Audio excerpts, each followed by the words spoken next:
আসসালামু আলাইকুম। Monira blog kitchen থেকে আমি মনিরা বলছি। আজ আপনাদের তৈরি করে দেখাবো কাঁঠালের বিচি আর শুটকি মাছের একটি দুর্দান্ত স্বাদের রেসিপি। যে কোনো শুটকি মাছ দিয়ে এই রেসিপিটি তৈরি করতে পারবেন। তার জন্য লাগছে আমার কাঁঠালের বিচি। এখানে অনেকগুলো কাঁঠালের বিচি নিয়েছি আর এগুলোকে আমি এখন কেটে নিব। উপরের খোসাটা ছাড়িয়ে নিব। তো প্রথমে দুই ভাগ করে আমি উপরের যে সাদা অংশটা আছে এই অংশগুলো ছেড়ে তারপরে চিকন চিকন করে কেটে নিব। তো আমি কাটা দেখালাম না, জাস্ট একটু ছুলে দেখালাম এই আর কি। এরপরে আমি আরও যে যে উপকরণগুলো লাগবে সবগুলো রেডি করে নিয়েছিলাম, একদম চিকন চিকন করে কেটে নিয়েছি। তো এই যে দেখতে পাচ্ছেন এখানে আমি সবগুলো কেটে রেডি করে নিয়েছি। এই যে এখানে কাঁঠালের বিচিগুলো চিকন করে কেটে নিয়েছি, আর এখানে শুটকি নিয়েছি। তো এটা চাপা শুটকি বা বাঁশপাতা শুটকি কি বলে আমি জানি না, তবে অনেক আঁশ ছিল শুটকিটার উপরে, যার জন্য গরম পানি দিয়ে আমি ভিজিয়ে রেখেছিলাম 20 মিনিট। এরপরে পরিষ্কার করে নিয়েছি রসুন, আদা, কাঁচামরিচ আর পেঁয়াজ। এখন এই যে এটাকে আমি গরম পানির মধ্যে দিয়ে রেখে দেব। এরপরে 20 মিনিট পরে পরিষ্কার করে নিব। এতে করে একটু শুটকিটা সফট হয়ে যাবে। আর উপরের যে খোসাগুলো থাকে, মাছের যে আঁশগুলো থাকে সেগুলো উঠিয়ে নেব। এরপরে রান্না করতে চলে আসলাম। পেঁয়াজ, রসুন আর কাঁচামরিচগুলো কড়াইয়ের মধ্যে দিয়ে দিয়েছি। এখন দিয়ে দিলাম বেশ কিছু তেল। এখানে আপনারা যে কোনো তেল দিতে পারেন। আমি এখানে সয়াবিন তেল দিয়েছি, চাইলে সরিষার তেল দিয়েও রান্নাটা করতে পারেন। তো এটা দেওয়ার পরে এখন আমি এটাকে লাল করে ফ্রাই করে নিব। একটু কালার আসা পর্যন্ত এটাকে ফ্রাই করে নিতে হবে। পেঁয়াজটাকে অবশ্যই একটু গোল্ডেন ব্রাউন কালার করে ফ্রাই করে নেবেন, এতে করে টেস্টটা খুব ভালো আসবে।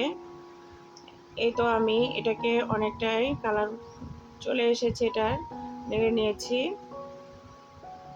তো এই পর্যায়ে এখন আমি আগে থেকে পরিষ্কার করে কেটে ধুয়ে রাখা শুটকি মাছগুলো দিয়ে দিলাম। এই যে দেখতে পাচ্ছেন এগুলোকে সুন্দর করে ক্লিন করে পরিষ্কার করে নিয়েছি।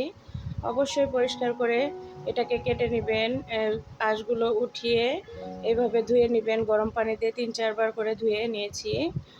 তো এখন দিয়ে এটাকে আমি পেঁয়াজ রসুনের সঙ্গে নেড়েচেড়ে ফ্রাই করে নিচ্ছি। এটা যত ভালো করে ফ্রাই করে নিতে পারবেন তরকারির টেস্টটা কিন্তু তত ভালো আসবে। আর শুটকির বাজে একটা যে গন্ধ থাকে সেটা কিন্তু দূর হবে।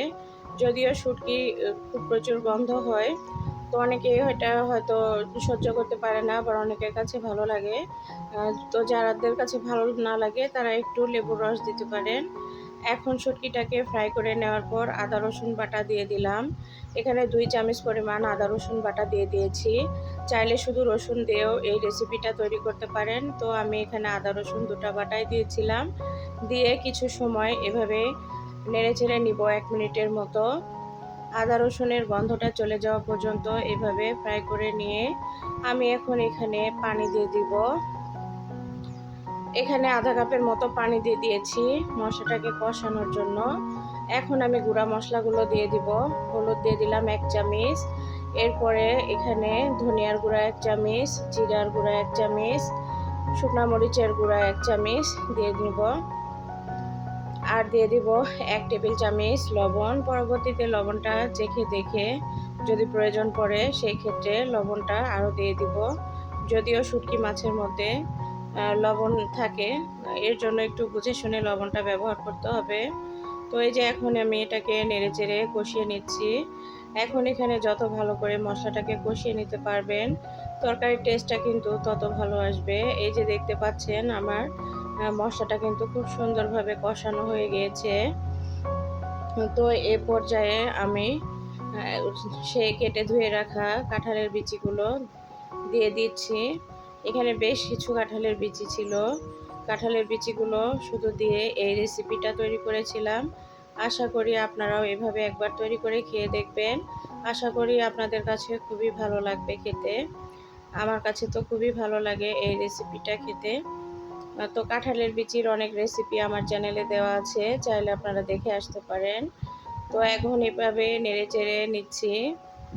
এটাকে এখন সুন্দরভাবে এভাবে মশলাগুলো আর শুটকিগুলোর সঙ্গে কষিয়ে নিতে হবে। এতে করে কাঁঠালের বিচির মধ্যে সুন্দর করে মশলাগুলো প্রবেশ করবে। তো এখন এটাকে আরও কিছু সময় নেড়ে চেড়ে আমি ঢাকনা দিয়ে ঢেকে রাখবো।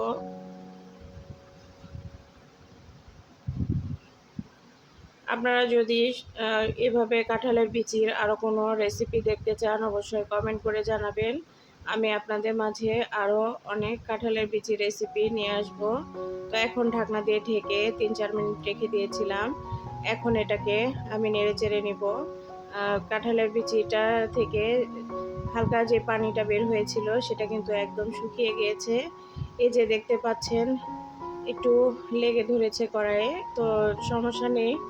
এখন এভাবে একটু নেড়েচেড়ে পানি দিয়ে জাল করে নিলে এটা ঠিক হয়ে যাবে। তো এখন আমি এখানে গরম পানি দিয়ে দিলাম। অবশ্যই গরম পানি দেওয়ার চেষ্টা করবেন, এতে করে কাঁঠালের বিচিটা সুন্দর মতো সেদ্ধ হয়ে যাবে। খুব দ্রুত সেদ্ধ হবে। রান্নাটা করতে কিন্তু বেশি সময় লাগে না, 15 থেকে 20 মিনিট সময়ের মধ্যে কমপ্লিট হয়ে যায়। তো এই যে আমি এখন পানি দিয়েছিলাম, দিয়ে ঢাকনা দিয়ে ঢেকে জাল করে নিব কিছু সময়।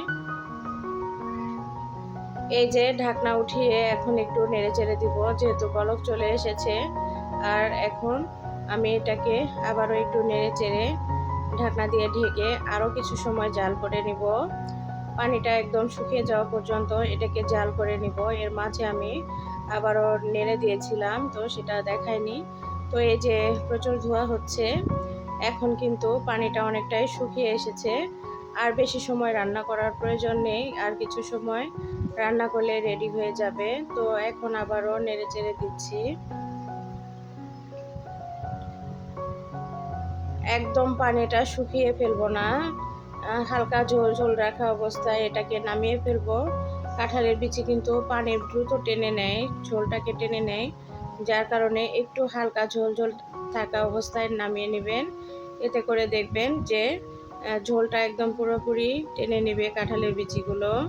তো এখন এই যে এখন নেড়ে নিচ্ছি, নেড়ে নিয়ে ঢাকনা দিয়ে ঢেকে আবার কিছু সময় রেখে দিব। তো রান্নাটা কিন্তু একদমই শেষের দিকে হয়ে এসেছে, আর 2-3 মিনিট জাল করলেই হয়ে যাবে। তো এখন আবারও ঢাকনা দিয়ে ঢেকে রেখে দিয়েছিলাম। এখন ঢাকনাটা উঠিয়ে এটাকে নেড়ে চেড়ে দিয়ে দিব আবার।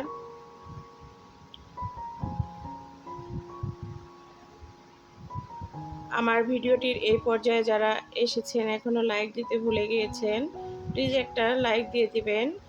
আর যদি আপনাদের এই রেসিপিটি ভালো লেগে থাকে অবশ্যই কমেন্ট এবং শেয়ার করে পাশে থাকবেন। যারা নতুন আমার চ্যানেলটি সাবস্ক্রাইব করে পাশে থাকবেন, আমিও আপনাদের চ্যানেলে চলে যাব। তো এখন একটু ভাজা জিরার গুঁড়া দিয়ে দিলাম, এটা অপশনাল, চাইলে আপনারা ধনিয়া পাতাও দিতে পারেন। তো এখন এই সিজনে তো বেশি ধনিয়া পাতা পাওয়া যায় না, যার জন্য আমি একটু ভাজা জিরার গুঁড়াটাই দিয়ে দিলাম। দিয়ে এখন একটু নেড়ে চেড়ে এটাকে নামিয়ে ফেলবো। তো এই যে দেখতেই পাচ্ছেন একদম ঝোলটা শুকিয়ে গিয়েছে, হালকা হালকা ঝোল আছে। এই অবস্থাতে এটাকে আমি এখন চুলাটাকে বন্ধ করে নামিয়ে ফেলবো। তো এই যে ফাইনালি আমার তরকারিটার লুক দেখুন কেমন হয়েছে। কাঁঠালের বিচি দিয়ে শুটকি মাছের রেসিপি, যারা কখনো এভাবে রান্না করে খাননি একবার হলেও ট্রাই করে দেখতে পারেন। আশা করি খুবই ভালো লাগবে। তো কাঁঠালের বিচির যত রেসিপি আছে আমার কাছে মনে হয় এটা একটা বেস্ট রেসিপি। ভালো থাকবেন, ধন্যবাদ সবাইকে, আল্লাহ হাফেজ।